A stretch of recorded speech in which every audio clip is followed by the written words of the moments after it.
Hello everyone, my name is Patrick Marks and this is the video discussion of defense of my final paper. So my final paper was specifically about the entrepreneurship of my wife's business and the tropical plant business as a whole. Now, something that Professor mentioned in one of his comments was typically they don't allow us to do something as close as a spouse's business.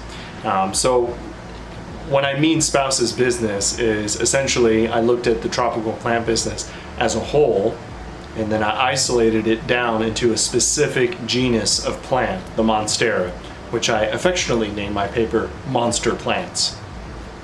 One of the things that I discovered while I was beginning my preliminary research was the impact of the Monstera, and so that's where I focused my research on, was the Monstera plant. When I first started doing this research, I was surprised to see how much money really does flow in this business, both internationally and domestically. It is literally a multi-billion-dollar industry, and it's all on ornamental plants.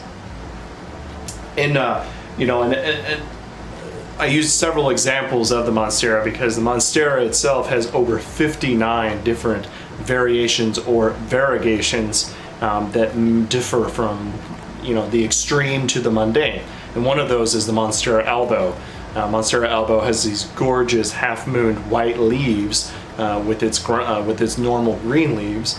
I also used another plant called a Thai constellation Monstera, or Monstera Thai constellation, and it is this gorgeous plant.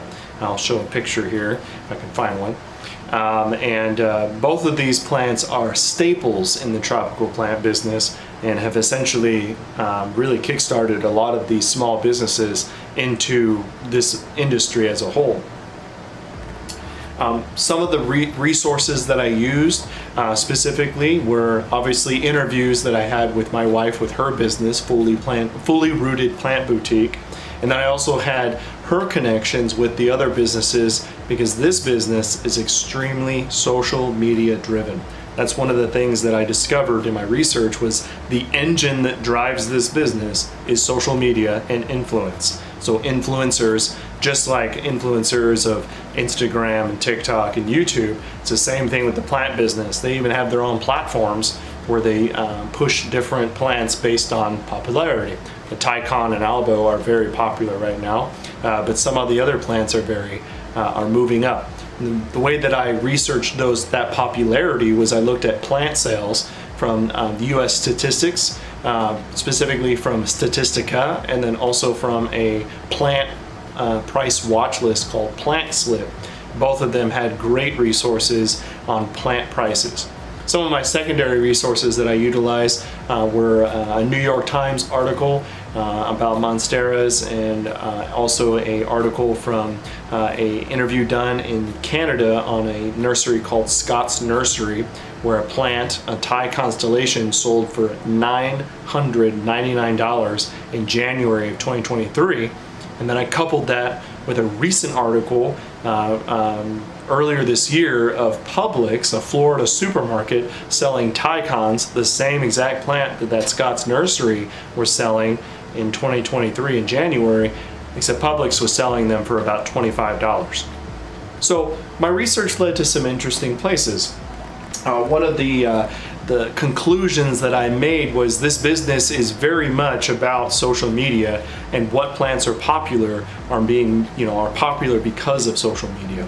The Monstera is certainly the focal point for this. And tropical plants in general have really only seen a rise since a very influential Brazilian landscape architect, he didn't like the word landscaper, he called it a land architect.